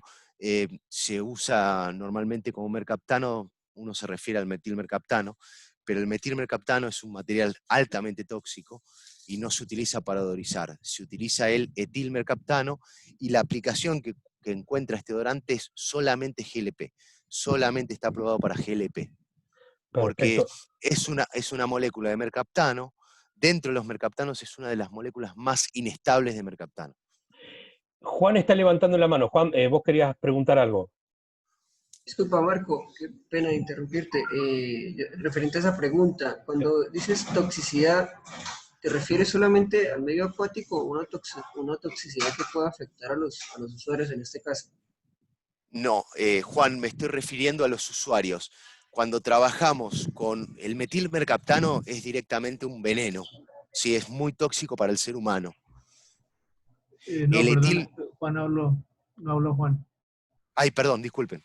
El metilmercaptano es muy tóxico para el ser humano.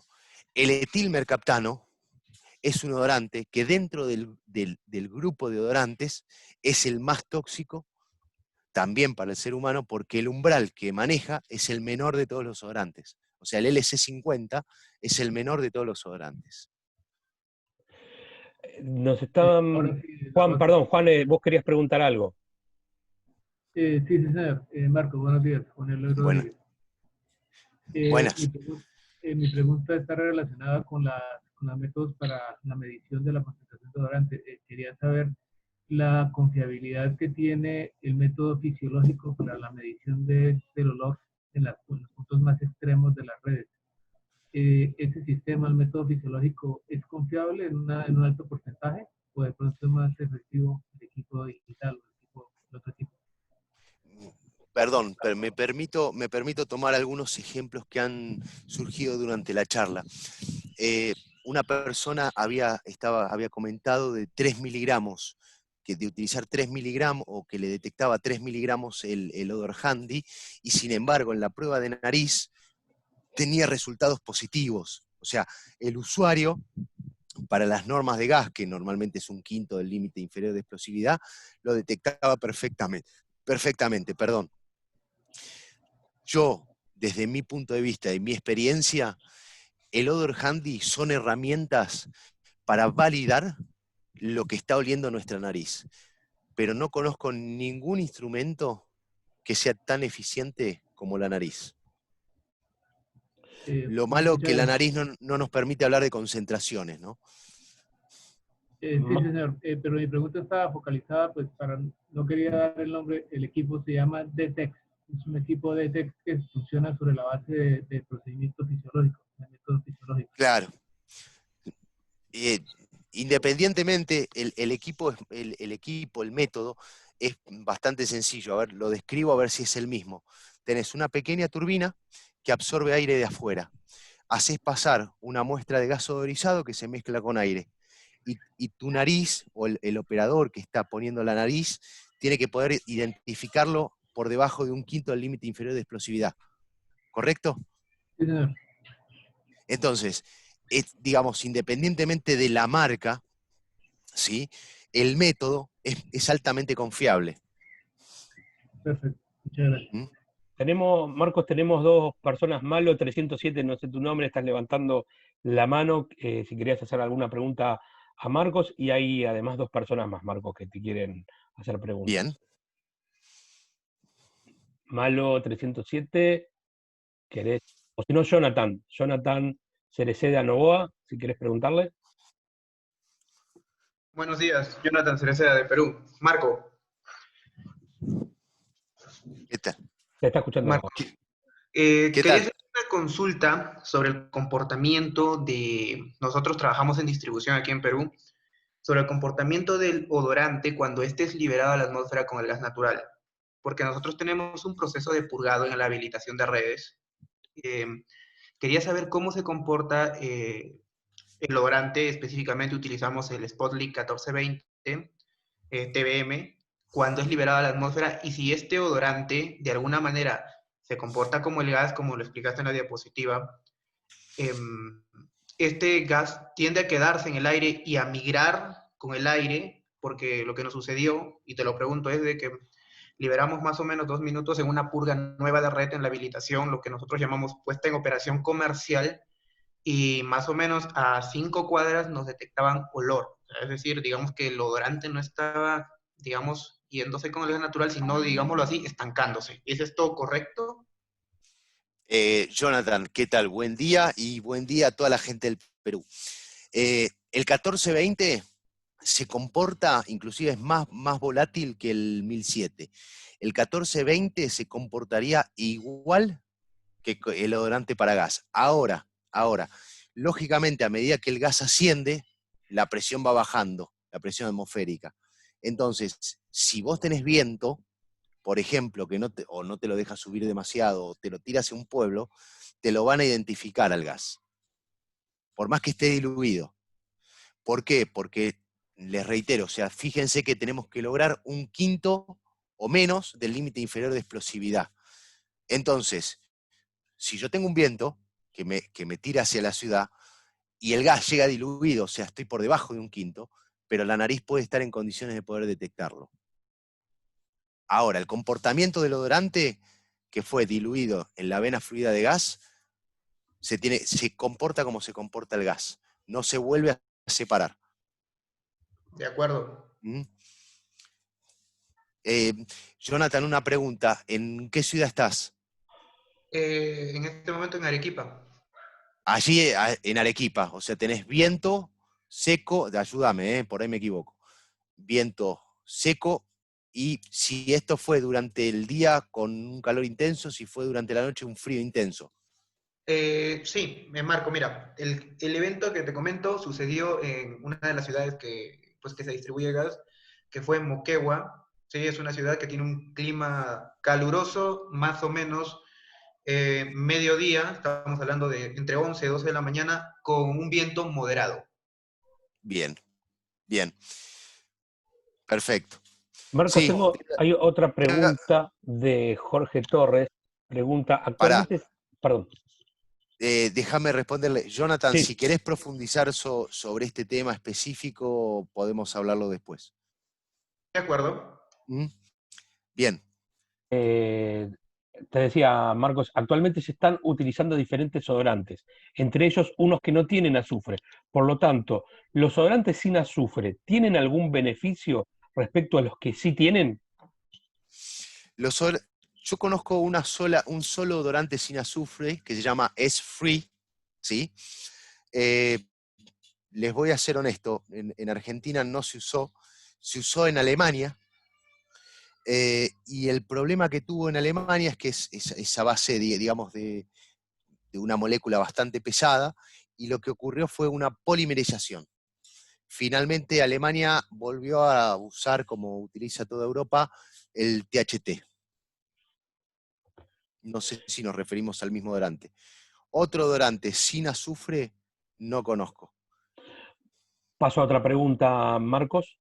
En una red en donde se mezcla gas natural extraído de pozo, gas natural comprimido y gas GLP, aire propanado, para atender la demanda en una ciudad, ¿existe riesgo de reacción química entre los diferentes odorantes que pueden estar diluidos en el gas resultante? Puede ocurrirse, perdón, vuelvo a la anterior, La de azufre. Si es la del azufre, si quiere fotos sobre la polimerización, puedo mandarle. Sobre cómo ocurrió la polimerización y lo que se llama plaque, o sea, directamente una aglomeración en el caño, puedo compartirla. Bien, tenemos una planta de propano-aire de refuerzo de una red de gas natural.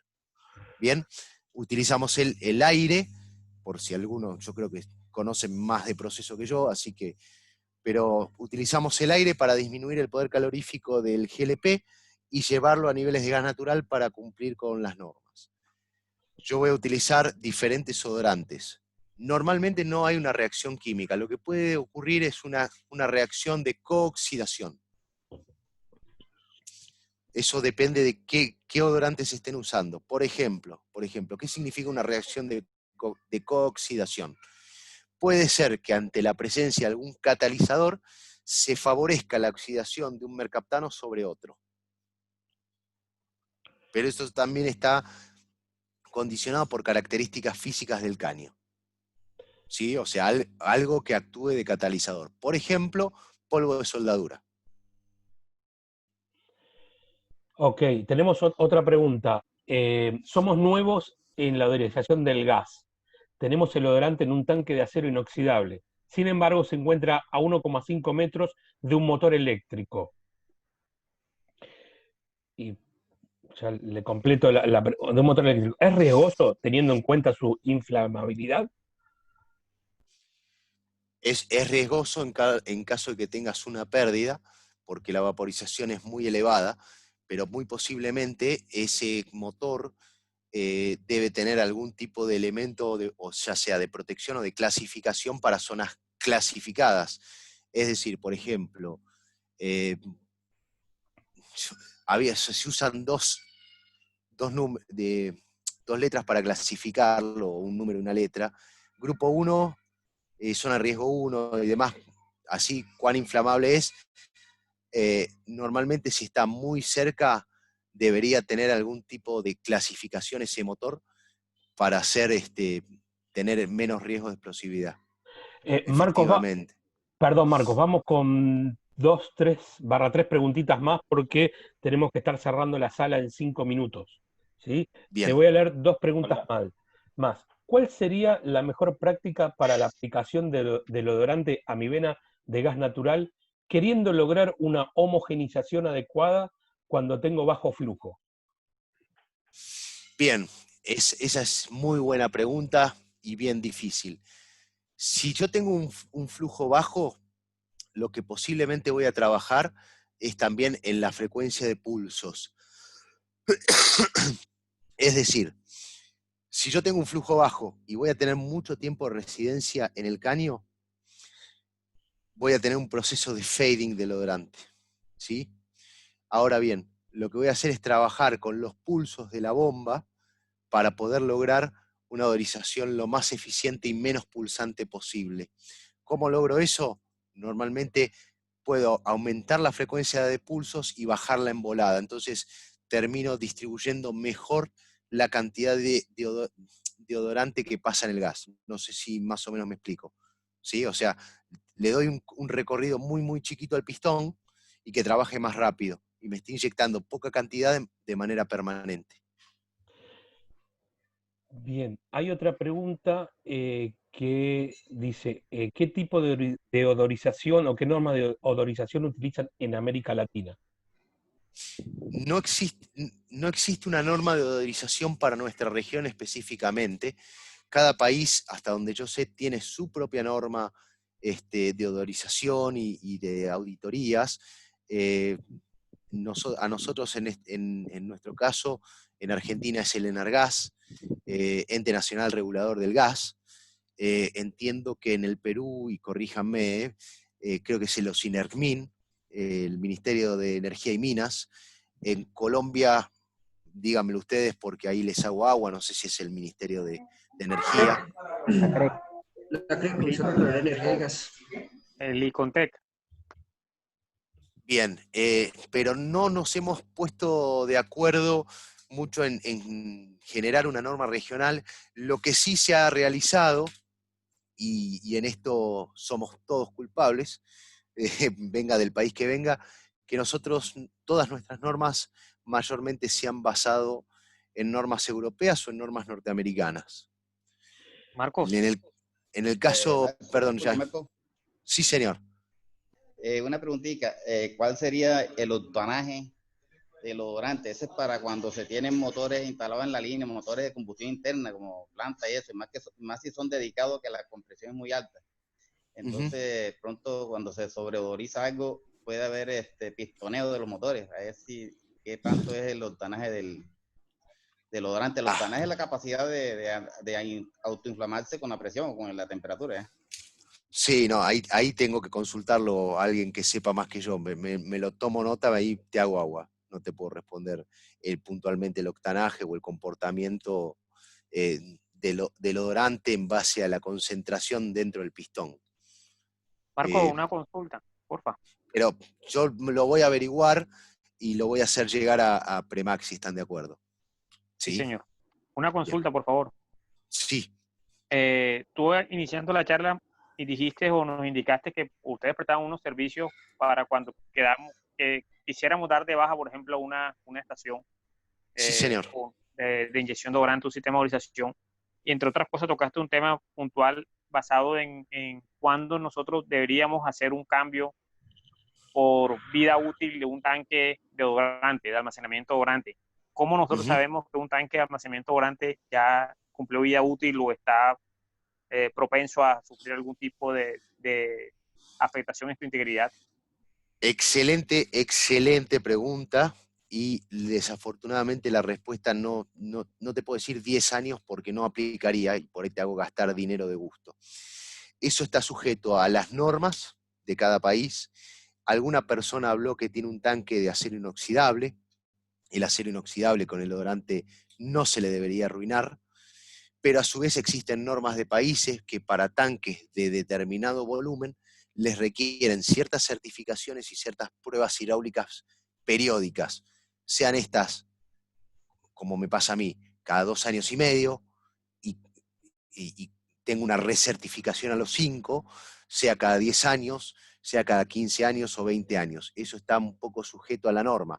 Ahora, lo que nosotros puntualmente hacemos, si a vos te sirve como para implementarlo, suponete que tenés un tanque de acero al carbono y no existe para ese volumen ningún tipo de norma nacional que te obligue a hacerles ensayo, lo que podés hacer es un ensayo no destructivo de medición de espesores. Ok. Que seguramente no vas a querer ver o poner una microcámara para ver el estado del tanque, salvo que tengas un tanque de backup o algún segundo tanque que te permita cargar el odorante en otro mientras haces la inspección del primero. Ok, gracias, Marco. Vamos con la última pregunta de Henao. Andrés. Marco, con Andrés nuevamente. Sí, Meta. Marco, te quería preguntar, es que acá en Colombia he visto que se están manejando unos sistemas de tanqueo portátiles para gasolina y ACPM. Eso consta de un tanque de polietileno, una bomba y un medidor de flujo. ¿Eso sería posible utilizarlo con odorante? Mira, a ver, te lo va a aguantar el odorante. Yo no sugeriría este tipo de material si vas a hacer y si vas a usar el embalaje para hacerle una inyección. ¿Por qué? Porque, permíteme, en cierta medida, bueno, algunas cámaras de Argentina, aprovecho, se las comento, se las muestro, algunas dificultades. ¿Por qué? Porque puede ser que a vos ese tanque te obligue a cierta presurización, ¿sí? Hasta donde yo tengo entendido, los equipos IZ, por ejemplo, trabajan a presiones de 3 bar, ¿sí? Vos tenés un equipo de polietileno con odorante, expuesto al sol, y el polietileno, salvo que sea de excelentísima calidad, y aún así es una cuestión de tiempo, suele resecarse. ¿Están de acuerdo conmigo? Se torna amarillento, expuesto a los rayos del sol, y sí, suele... señor. Entonces, Si vas a tener una presión, donde además le vas a tener que poner un alivio, donde además tenés que tener ciertas consideraciones en la descarga, bueno, eso te lo puede hacer un poco más complejo el asunto, con lo cual yo todavía no ingresaría a los temas de polietileno puro por lo menos. Sé que se está trabajando en algunos casos garrafas de GLP de polietileno reforzado. Ok, pero sí, esto sería pues, más que todo para el tema de trasvase, para nosotros el entregar el cliente, no para dejarlo como estacionario.